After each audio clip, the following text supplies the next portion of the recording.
It's been more than a year since the outbreak. It took from me everyone I loved. Well, hello there people, and welcome back to another episode of Honest Opinions. I must say, because of my YouTube channel and of this playlist, I have been playing games that I normally wouldn't play.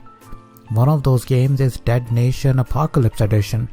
I've had this game in my library for years, and I always scroll past it, but it was only a few days ago I decided to give it a shot, and I must say, I'm glad I did.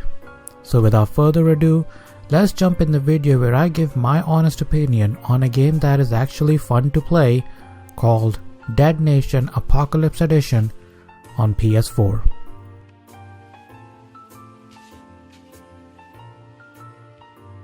Dead Nation originally came out on PS3 in 2010 and was later ported over to PS4 and Vita in 2014. Yeah, I feel like I'm a bit late to the party here, but hey, better late than never. Developed by Housemarque, the same studio that made the PS5 exclusive The Returnal, Dead Nation is a top-down shooter which puts you in the shoes of one of two characters as you make your way through the city taking on hordes of zombies.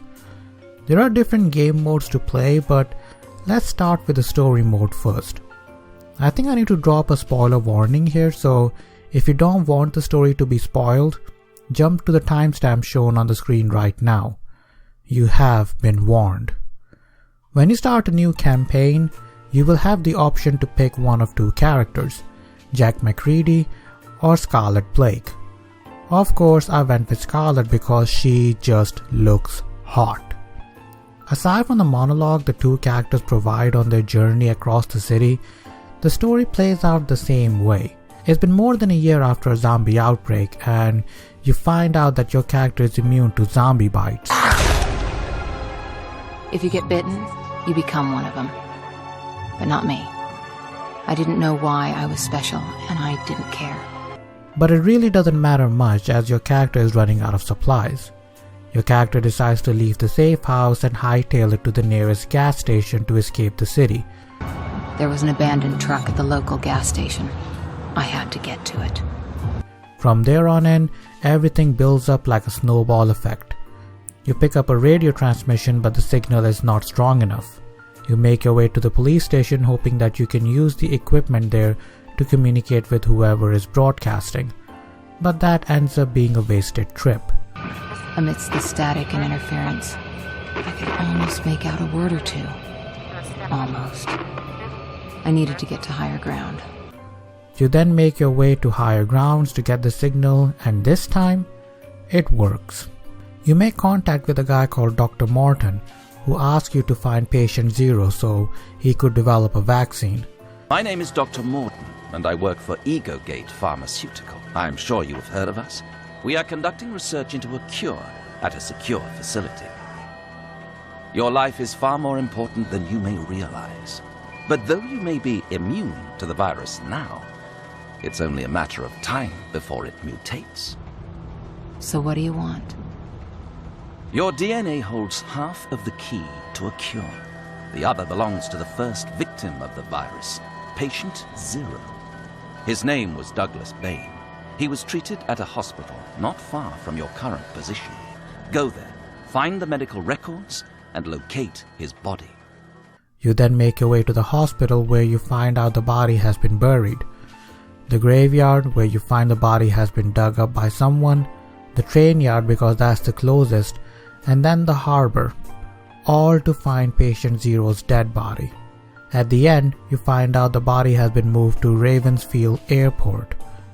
After a long walk on the highway and making a last-ditch effort against the zombie horde, where the game literally throws everything it has at you, you manage to escape the city with the head of patient 0.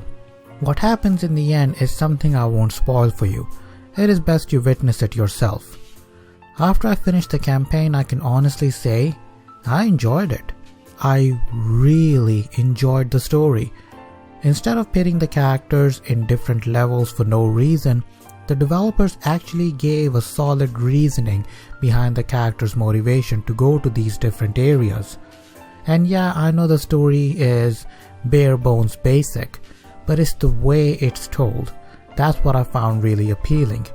Each mission will start with a cutscene, and depending on which character you choose, you will hear the person's monologue and what you need to do in that level. But in that one little snippet, you will see the character and get a glimpse of what is going on in their mind. For example, at the start of one mission, you see the character crash their truck because the brakes failed, but in that very scene, you will also see them tired and exhausted. It just humanizes the character and it makes them more relatable. It was so faint, I couldn't make out the words. I tried to slow down, but the brakes weren't there. Running down all those zombies must have taken its toll. I needed a proper radio. There was a police station up ahead. Maybe they still had working equipment. There are many instances like this one throughout the campaign, and honestly, I was not expecting to enjoy the story as much as I did. The voiceover work is also tremendous. Both characters sounded amazing.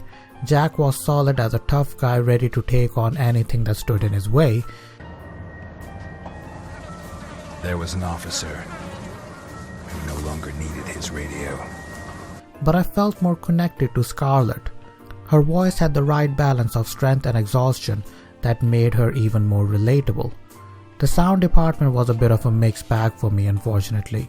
Some sound effects were brilliant, like the sound of bone crunching under your feet when you walked over corpses, when you bumped into objects, and the satisfying sound of bullets ripping through the flesh of zombies. However, there were some instances where the sound effect would just stop. You know, like sound effects fade when you walk away from the source making that sound? There were a couple of moments when the sound would just cut off. The background music is also forgettable. It was not bad or anything, just forgetful. I also wish the sound of guns to be a bit meatier. Once again, it's not bad or anything, I just wish they packed a little bit more punch. The levels are also well designed, and they feel somewhat different from each other. Walking through the streets of the city really evoked a sense of dread and chaos, while playing through some of the later parts of the game evoked a sense of isolation and fear. There are moments in the level where something will jump out and attack you. Those kind of jump scares are not necessary, but I really appreciate the developers trying to inject some sort of horror elements in the levels. What I really liked about the levels the most was how unique the zombies were in the areas where they were set. Play the police station level and you will see zombies in police uniform and inmate clothing more often. The harbor level had zombies in high-vis jackets and hard hats. Play the graveyard level and you will see decomposing zombies. Honestly, this little detail made the game feel more unique and made it look less repetitive. My favorite has to be the clown zombies, which I only encountered in the park level during the carnival section. If you shoot them, they will make these cartoony noises, and honestly, that brought a smile to my face.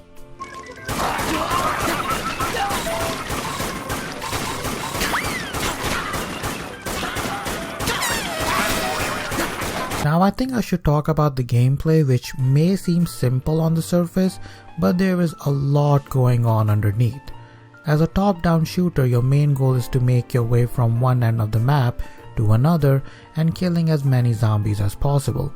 You start off with a semi-automatic rifle with infinite ammo, but as you progress you will unlock more weapons. They range from full automatic SMG, shotgun, rocket launcher, flamethrower, which you need to be careful with, otherwise you will end up burning yourself, shocker, and blade cannon. Although shocker and blade cannon are quite powerful, I focused more on upgrading my rifle to take care of zombies in the distance and shotgun for more up close and personal approach. There were different items at my disposal too. Flares that can attract zombies, grenades, mines, molotovs, dynamites which are quite powerful, standard stuff. I cannot stress that enough, but I had an amazing time just shooting countless zombies just running towards me. Yes, at times it felt repetitive because that is all what I was doing, but it was also fun to just run towards the horde just so I could engage in combat. The enemy AI was pretty good too. For undead enemies, their pathfinding was pretty good. I found myself flanked at numerous occasions. Sometimes a horde will appear from behind me, which made me rethink my strategy and how I approach certain situations. There are also some stellar moments in the game where you have to make a stand in an enclosed environment while something is happening in the background. That can range from opening a door, extending a bridge, activating a lift, and so on. At that point, zombies will pour in from just about every direction and you have to fend them off. Surprisingly, I never noticed the game suffer from any sort of slowdown or frame rate drop even during the intense battles. That's probably because it's a top-down shooter, so the developers really don't need to put in extra detail to character models and meshes. I mean, take a look at this for a moment. Scarlet looks like this in the cutscenes, but in the game she looks like this. I was a bit bummed out when I noticed it, but like I said, it's a top-down shooter, so it's not really a big deal. I liked how the developers added different kind of zombies and how they attack. You have your standard zombies that shuffle or sprint towards you. Then you have these red-skinned zombies that attack as a horde and sprint towards you like a pack of hungry fat people sprinting towards an all-you-can-eat buffet. You will also encounter these annoying zombies with extended limbs that are pretty fast and can take a few extra bullets to go down. These zombies attach themselves to surfaces that make them slightly difficult to spot, or they jump out of a vent or something when you least expect them. Then you have these firefighter zombies which are immune to fire, so if you think your flamethrower will stop them or slow them down, you are wrong. And then you have these military zombies which I must say have a lot of detail about them. Of course they have some armor on them so it makes them slow, but as I began to shoot them, some of their armor came off which increased their movement speed. That in itself is not an issue, but when you have 30 or so approaching you, then it becomes an issue. Luckily there is this rush action in the game which allows you to dash past zombies without taking any damage. It is very helpful because it makes you practically invincible until the animation has played out. You can even dash through flames without taking any damage. However, keep an eye on the meter on the top left corner. You can dash only if the meter is full. That is a great way of balancing the game, so you're not dashing around like Goku from Dragon Ball Z and have to use the ability sparingly. Aside from regular zombies, there are some special enemies I also had to deal with. Bombies that exploded when they got close to me, jumpers that attacked me with their not so superhero landings. You're gonna do a superhero landing. Wait for it! Superhero landing! Leeches that spit acid goo at me, and cutters with giant knives for arms that killed me in 2 or 3 hits. If you're ever running low on ammo or items, you can purchase them from these ammo store vans that are parked at checkpoints. Interacting with these vans will open up a menu where you can upgrade your equipment, buy more ammo and items, and equip what kind of armor you want on you. Checkpoints will also refill your health and save your progress, so if you die, you will start from these checkpoints instead of restarting the entire level. Also, I must add here, your checkpoints are loaded instantly if you die. As for armor, you'll find different armor pieces in special crates throughout the levels. There are 3 kinds of armors to choose from: Armor Shell, which increases your endurance, Exogear, which increases your strength, and Proto Suit, which affects your speed. There are 5 levels to unlock with each armor type, and they can be equipped on arms, the torso, and the legs. Since each armor type has different attributes, you can pick and choose which ones to equip depending on your playstyle. Throughout your playthrough, you will get these red or gold orbs. The red ones increase your score multiplier, while the gold ones can be used as currency to upgrade your equipment. You can get these orbs by killing zombies, opening the boot of cars, opening special crates in the levels, or taking out large chunk of zombies. There are some nice touches as well. There are cars in levels with flashing lights that you can shoot to trigger their alarms. The noise attracts the zombies nearby that attack the car, which will result in a giant explosion. Same goes for vending machines. You can shoot them to attract zombies. Junk food generation. Get it? As enjoyable Dead Nation is, unfortunately it has its fair share of issues. I noticed that the levels are all set in open environments because for a top-down shooter, the camera can be a bit of a pain. However, there were instances where something obscured my vision like a tree or a building or something. When that happened, I could see an aura of myself. However, I could not see the aura of the zombies attacking me, if there were any around me. There were not that many moments like this, but I guess an issue is an issue, and I feel like I need to mention it. There are also some impressive lighting effects in the game, and I was impressed with the way shadows worked with character models. However, the graphics themselves are just passable. I just wish the developers put some more detail in the environments and to the textures themselves. There were some instances of collision issues and some zombies getting stuck in walls, but it was not game breaking or anything. Aside from the story mode, of which there are 5 difficulty settings to choose from, you can play individual missions, challenge mode where you can challenge your friends to beat your score, horde mode where you face endless amount of zombies with no checkpoints and 1 life. Then there is Road to Devastation DLC, which comes with the Apocalypse Edition. You start off in a lab with your standard rifle, and as you progress you will come across a fork where you need to choose which path to take.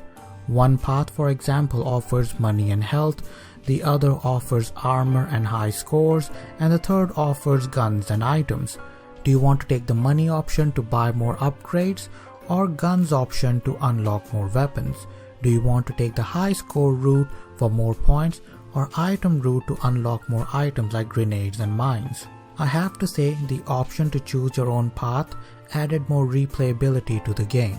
The developers also added 2 more items, a medkit and a turret that can mow down zombie hordes with you. There's even a mode in the game which allows you to broadcast your gameplay and lets the viewers decide if they want to send power-ups your way or the zombie horde. Honestly, it's a nice idea, but I can't see it happening for someone like myself who doesn't even get more than 2 viewers on his stream. There is online co-op which allows you to play all the modes I have just mentioned, including the story mode online with a rando, but I really couldn't find a game to join, so I can't really comment on it. There is local co-op too, but I couldn't try that either because I'm a one-man operation who will probably die alone. Depression. In conclusion, Dead Nation is a brilliant game with some amazing ideas that make it stand out from the crowd. I really enjoyed taking on hordes of zombies by myself. The story mode was good, endless mode was pretty fun, and the Road to Devastation DLC that has been included in the Apocalypse Edition is just brilliant. The entire experience was solid, aside from some occasional glitches. Would I recommend it? Honestly, I want to, but let's be real here. The online mode is dead, and even with the different modes on offer here, it can feel repetitive. If you're someone like me who added the game to their PS Plus library a long time ago and completely forgot about it, I strongly suggest you give it a shot. But I would not recommend it that you buy the game that costs $11.99 with an online mode that no one plays these days, unless you enjoy gaming by yourself. Alright guys, that's enough from me. Hope you enjoyed the video. If you did, let me know by hitting the like button, and if you want to see more, consider subscribing. I'm a part-time YouTuber, so your engagement with the channel will help me a lot in the long run. Peace out angels, and stay awesome.